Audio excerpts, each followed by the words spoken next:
What? Where am I? Why, hello there, Wave. Fawn? Where are we? Ow! What the? At last, my revenge can commence. What do you mean? Don't give me that. You know what you did to me. The electric shock therapy, the Oshawott plushie. It ends here.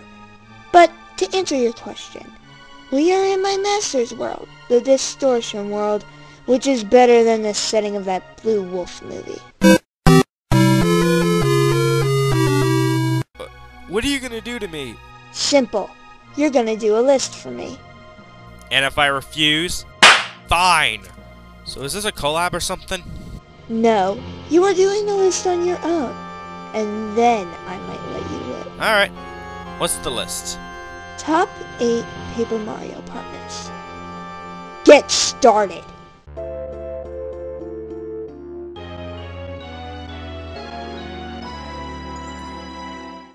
The Paper Mario series is one of my favorite RPGs on the market, next to Kingdom Hearts and Final Fantasy, of course. And one of my favorite things about this game are the partners. They can help you in a battle, and they are also likable characters. Today I'm counting down my favorite partners from the original Paper Mario. The reason why? Never played the sequels. Loser. Piss off! With that said, let's start.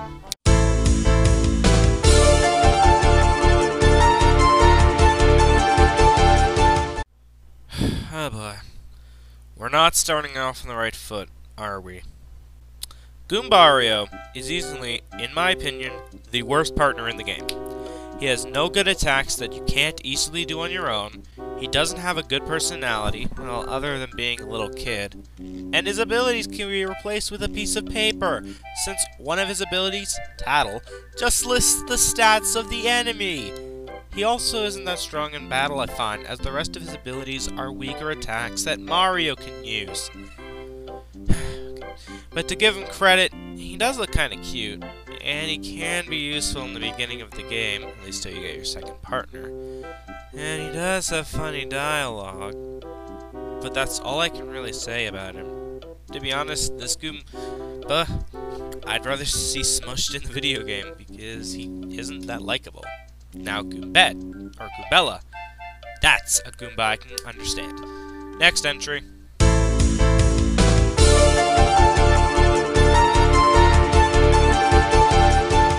Speaking of bad partners, Cooper is another partner that I also don't like.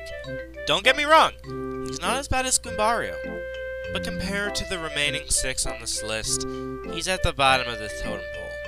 Cooper's biggest issue to me is his abilities. With the exception of Shell Toss, most of Cooper's abilities inflict status ailments on your enemies, which is based on luck whether or not they work. And for me, I was never able once to inflict a status condition on my opponents. Damn turtle. And dare I mention how to use Dizzy Shell?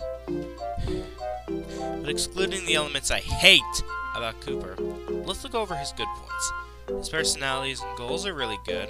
I love his design, and he is pretty helpful outside the battle screen as he can help land the first blow on enemies, as well as retrieve items far away. But sadly, there isn't anything I can say that helps Cooper at all. But then again, I also don't have anything to say negative about him either. Next entry.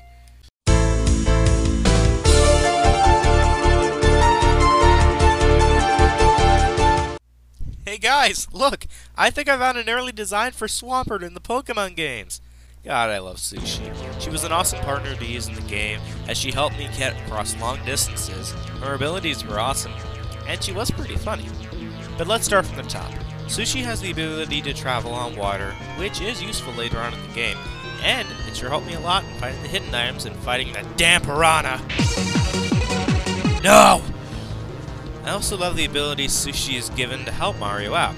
Given how she's a fish, Sushi's abilities in battles are water attacks, except for her first ability, but still, they are awesome. From the belly flop attack, to raising Mario's defenses, to using a freaking tidal wave, all of Sushi's abilities in battles are helpful, fun to use, and necessary if you want to advance in the game.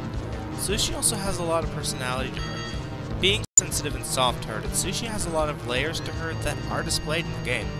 Worrying about where the Yoshi kids are, crying after hearing Mario's story, to even after reading a letter from her daughter, who you don't see. Damn it! She also has a lot of sass, which I find makes her very humorous in this game. Such a shame she didn't return from Thousand Year Door. She would have been awesome. How do you know she wasn't in Thousand Year Door? Because you just told me! To close, Sushi is one awesome partner to use, and easily my favorite Cheep Cheep!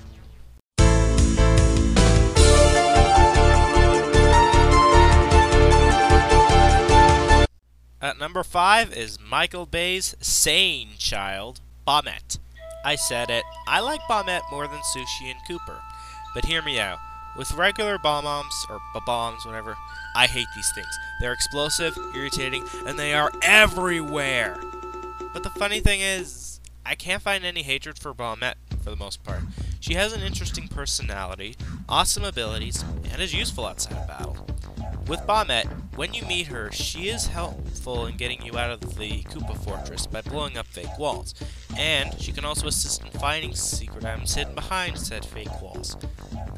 As for her personality, I love it mainly because of her actions in the game. For example, after she blew up the wall in the Koopa Fortress, she could have easily left, but she didn't. She offered to help Mario on his quest, making her noble. Truth, though, is she also has a weird, humorous side, as her ex-boyfriend, Bruce, appears during the game, asks him to get back together with her. But she has no love towards him and tells him no in a humorous way. What a bitch! I know Bruce is annoying, but she could have said no in the first place. She didn't have to hook up with him at all. As for her abilities, Bombette has the moves that involve certain forms of bombs, such as hurting all ground enemies with the ability of Power Bomb. Not that power bomb, but it's just as powerful. To the ability to heavily damage all enemies with Mega Bomb, Bombette's move pool is very powerful. I also like her design. Though it's a pink bomb, it looks interesting to me. So to close, Bombette is awesome, powerful, and has an explosive personality.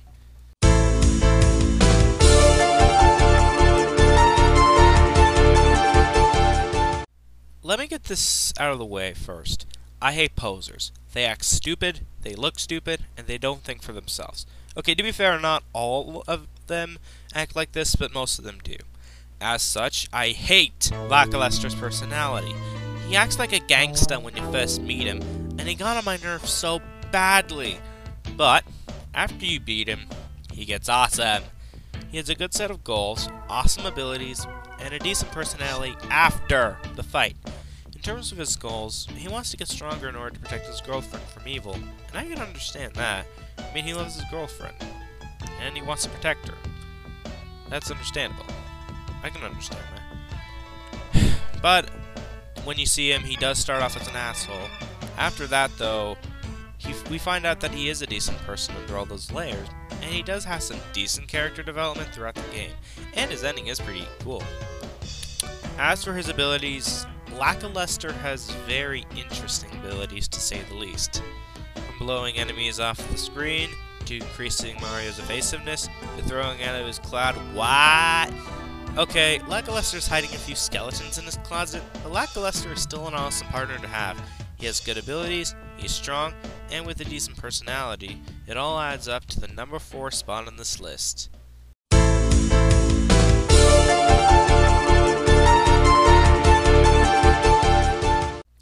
At number 3 is the leader of the boos in Paper Mario, Lady Bow, or Bo, whatever. Unlike the other boos in the Mario series, Lady Bow has a hidden personality to her. Though she is strong-headed towards some people, including her butler, she is willing to help Mario save her kind from the monster Blubba Blubba, or Tubba Blubba, whatever. God damn it, Lady Bow's making me forget shit. And even after that, she still decides to hang around with Mario, like it or not, showing that although she acts like a bitch, she has a strong sense of determination. As for her abilities, they are for the most part self-explanatory. Lady Bow has the ability to turn invisible, excluding Mario for a limited amount of time inside and outside of battle. She also has the ability to scare off some enemies with scary face, I mean with her ability, and she's also experienced with armed combat via her fan, which can do a whopper on enemies, whether it be the ability Smack or Fan Smack. And yes, I know I said her fan, but I could also be talking about her hand. It's still kind of weird how ghosts have hands, but whatever. Logic. The issue with Lady Bow is, aside from her personality, Lady Bow doesn't develop one bit throughout the game. Even in the cameo she had in the second game. But still, Lady Bow is one awesome ghost.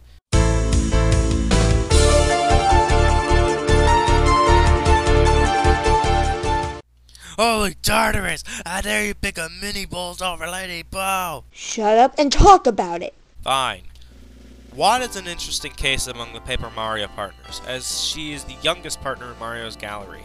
But that doesn't mean she's weak. Hell no. She is on the spot for a reason. When it comes to personality, Watt's is non-existent. In this case, I'll have to give a bonus to her actions. She was trapped in a lantern by a big ghost to make the room brighter, and after defeating him, she becomes a part of your adventure. In other words, Watt is one of the only few partners in which you technically fight her instead of in a cutscene. And by that I mean where you get them in a cutscene.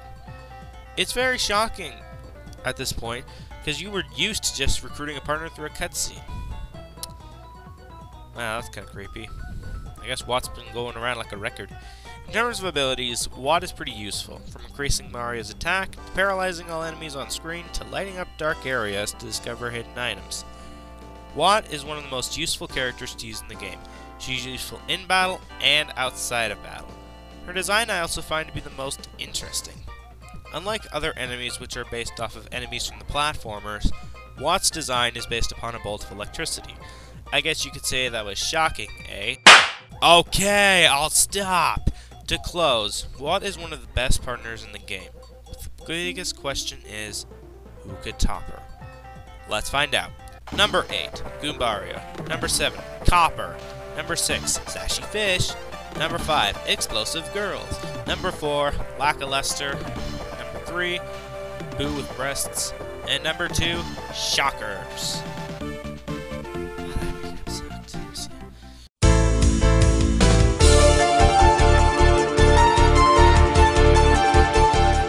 Through a process of elimination, my number 1 choice for my favorite Mario partner is Parakarry.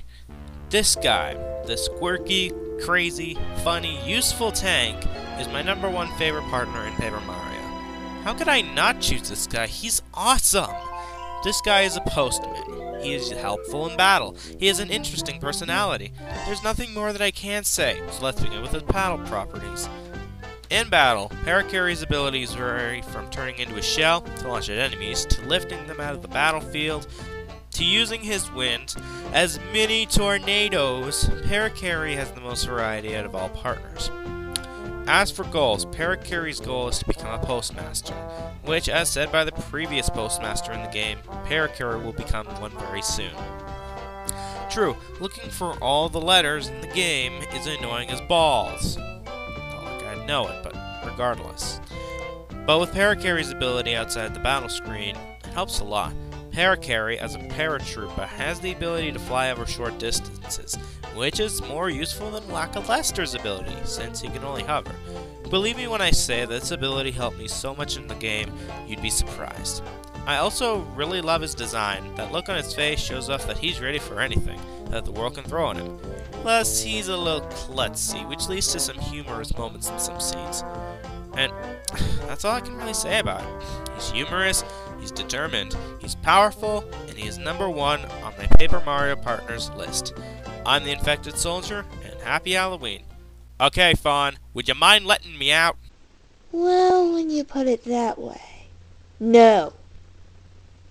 I'm not done with you just yet. I'm going to take a huge thing away from you before the hour is up. What the? It's... My destiny! Look at me! Tremble with fear! I am Galvatron! Galva. How did I get saved by...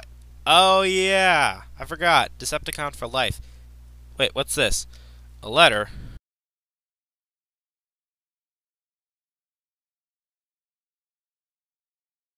Oh, thank you, Galvatron. Oh, Energon! Seriously? God. Prime, damn it!